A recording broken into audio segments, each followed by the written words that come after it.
السلام علیکم ورحمۃ اللہ وبرکاتہ۔ ماؤں کا اپنی میرڈ بیٹیوں کو مشورے دے کے ان کے گھروں کے اندر، ان کے سسرال کے اندر ناچاکی پیدا کرنا، ان کے سسرال کے اندر نیگیٹیوٹی اور ایک فساد پیدا کرنا۔ دیکھیں، ماں کون ہوتی ہے؟ ماں اپنی اولاد کے لیے نا ایک بہت ہی مضبوط قسم کا ایک سہارا ہوتی ہے۔ جب تک ماں ہوتی ہے، وہ اچھی ہو یا بری ہو، بچوں کے لیے ماں بہت پیاری ہوتی ہے، اور بیٹیوں کے لیے تو بہت ہی پیاری ہوتی ہے ماں، اسپیشلی شادی کے بعد۔ اب نارملی ہمارے یہاں یہ ہوتا ہے کہ شادی ہو گئی، پہلی بات تو یہ ہے، میں یہاں بڑی ایک امپورٹنٹ بات ہائی لائٹ کروں گی۔ پہلے آپ کو یہ پتہ ہے کہ آپ نے اپنی بیٹی کو شادی کر کے دینا ہے کسی کو، تو پہلے تو یہ کہ اپنی بیٹی کے اندر یہ ظرف پیدا کریں اپنی تربیت کے دوران کہ کسی کے گھر جا کر آپ نے کیسے رہنا ہے، آپ کا ڈسپلن کیا ہونا چاہیے، اور اس بات کو اپنے مائنڈ میں رکھو کہ آپ نے جانا ہے۔ So don't be like a 2 year kid کہ آپ روتے دھوتے ہیں، میں ادھر نہیں رہ سکتا، میں ادھر نہیں رہ سکتا، مجھ سے دوری نہیں سہی جاتی۔ یہ بہت ہی، میں نے آپ کو کہا نا کہ جب آپ نے ایک دفعہ ایک ماں بننا ہے اور ایک ماں بن کے شیر شاہ سوری جیسے بچے پیدا کر رہے ہیں، تو اس کے لیے جگر بڑا کرنا پڑتا ہے۔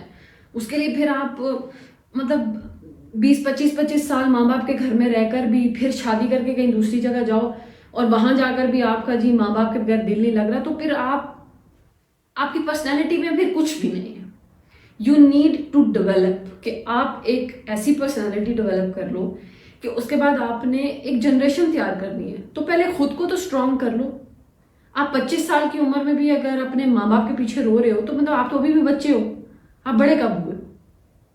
تو اپنی بیٹیوں کو 10 سال کے بعد اتنا ویل گرومڈ کریں کہ جب وہ 20 سال کی ہوں، شادی کی عمر کو پہنچے، تو وہ بہت میچور ہوں، ایک میچور لڑکی جو اچھے فیصلے کر سکتی ہو، جس کو پتا ہو کہ یہ تمیز، یہ لحاظ، یہ ایوری تھنگ، آل ایتھکس اپنی بیٹی کو دینا۔ پھر جب آپ ایک دفعہ شادی کر کے اپنی بیٹی دے دیں، دین اس کے ساتھ کوشش کریں کہ کٹ آف کر لیں۔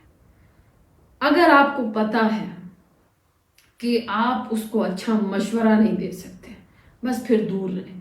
میں تو کہتی ہوں کہ پاسبلٹی ہو تو ماؤں کو مہینہ فون بھی نہیں کرنا چاہیے۔ یہ فون، اصل تباہی فون نے مچائی ہوئی ہے، جو اصل ریزن ہے کہ بس فون کیا، ہاں تمہارے گھر میں کیا چل رہا ہے، ہاں یہاں تو فلاں نے یہ کہہ دیا، فلاں نے وہ کہہ دیا، فلاں تو ایسے بیٹھتا ہے، فلاں ویسے بیٹھتا ہے۔ یہاں ایک میں بہت موٹی سی حدیث کوٹ کرتی ہوں۔ نبی علیہ الصلوۃ والسلام نے فرمایا کہ چغل خور جنت میں نہیں جائے گا۔ اب یہ اتنی کیٹیگوریکل حدیث کیوں ہے؟ یہ میں آپ کو بتا دوں کہ یہ ضعیف حدیث نہیں ہے، یہ بڑی کیٹیگوریکل صحیح حدیث ہے۔ اس کی وجہ کیا ہے؟ چغلی اتنی سی ہوتی ہے، اس چغلی کے تحت بہت بڑا فساد بنتا ہے، اس چغلی کے تحت بہت لوگوں کے دل میں میل جاتا ہے۔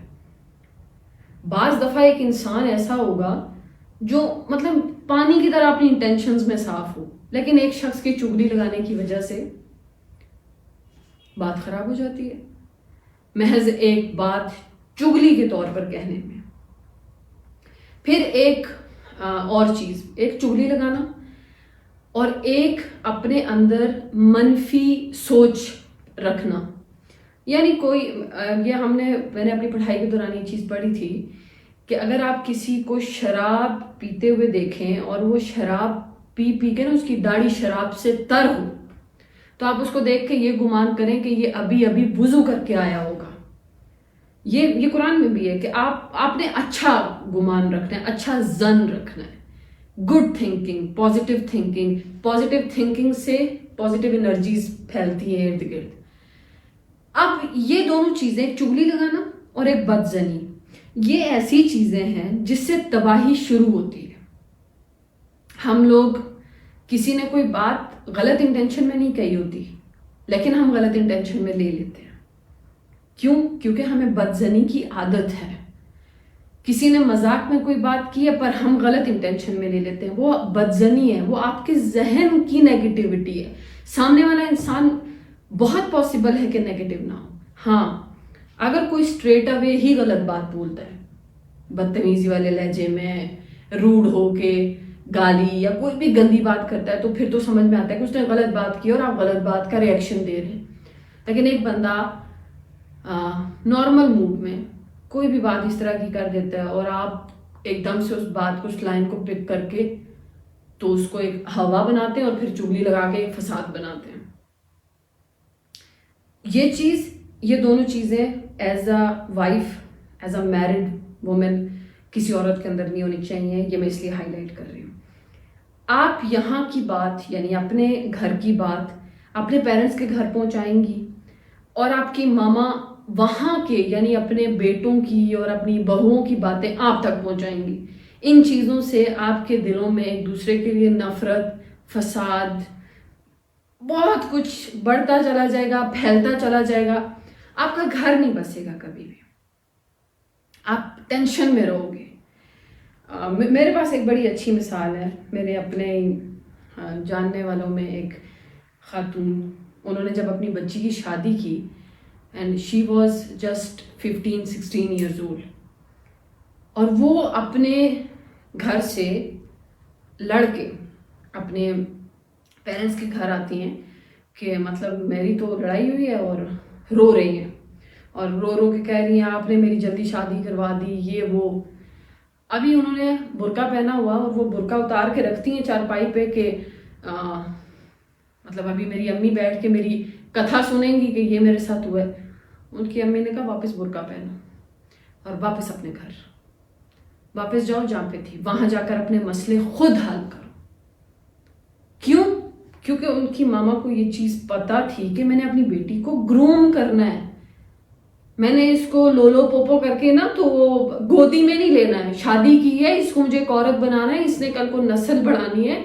So she should be a strong woman. تو اس کے لیے مجھے اس کو، ماں کو تو تکلیف پہنچی ہوگی، بیٹی رو رہی تھی، لیکن اپنے دل پہ پتھر رکھ کے ہی بندہ دھکا دیتا ہے نا کہ جاؤ کرو کچھ. ادھر کچھ ہو بھی نہ ہو اور مائیں ہو میری بیٹی کے ساتھ تو بہت ظلم ہو رہا ہے، میری بیٹی تو پتہ نہیں تم روٹی کیسے پکاتی ہو، تم برتن کیسے دھوتی ہو، او ہو. نانسنس. انسان کو اللہ تعالیٰ نے بہت مضبوط پیدا کیا ہے، لیکن ضرورت ہے سمجھنے کی کہ آپ اپنی اس مضبوطی کو کس راستے پہ، کس جگہ پہ کیسے استعمال کرتے ہیں. جزاک اللہ.